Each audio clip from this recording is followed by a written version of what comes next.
Howdy folks, Jambareeqi here. People warned me not to watch this movie again and again and again and again. I wish I listened to those people. It's a highly controversial animated film called Where the Dead Go to Die. Where the Dead Go to Die is a CGI horror film from independent animation filmmaker Jimmy Screamer Claus. It's made up of 3 interconnected stories focused on different people undergoing abuse, manipulation, and exploitation. It contains explicit violence, incest, bestiality, and many other disturbing themes.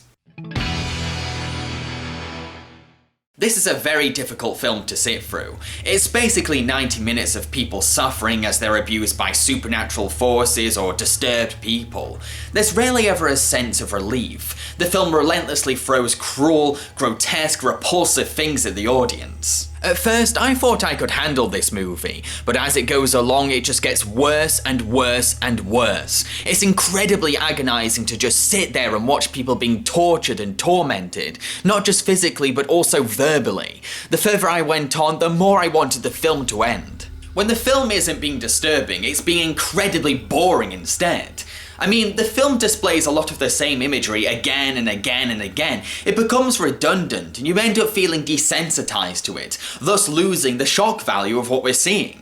Now, you can tell that the movie is trying to say something intellectual and deep, but it fails completely in its execution. The film delivers its message through a series of droning monologues that go on and on and on. These monologues may be trying to say something profound, but they're poorly read by voice actors, boringly drone on for ages, and are buried underneath all the shocking imagery. It's hard for me to take in and appreciate what characters have to say when there's so many distracting, loud, horrible things happening on screen. I don't think that this movie intellectually stimulated me. It just made me feel bored, uncomfortable, or bummed out. Director Jimmy Screamer Claus has stated that elements of the film are meant to be comedic. Not the whole film though, just the story Tainted Milk, which is supposed to be a subversive parody of the Lassie films. I can see the joke Jimmy was going for, but it's just not funny, because it's done so crudely and awkwardly. I'm going to give 0 points to the content of this film. There's 2 kinds of characters in this film. Horrible, disturbed people who commit violence and abuse, or victims who spend most of the film suffering. We don't get to know most of these characters, we just watch them cause pain or undergo abuse. Most of these characters are defined by their one-note roles in the film. There's only one character that we end up sympathizing with and get to know outside of their suffering. A little girl called Sophia, who is being exploited and abused by her father. She's a very damaged child, but there's still some playful innocence there. It's very sad. I'm going to give 1 point to the characters in this film. I found the animation for this film to be terrible. I could sense a lack of experience and training behind Screamer Claus's animation skills. Models are poorly rendered, characters move robotically, there's no sense of gravity or weight, and characters look so awkward when they try to interact with each other. You can tell that Screamer Claus is more interested in animating wild, crazy, disturbing imagery than his characters' performances.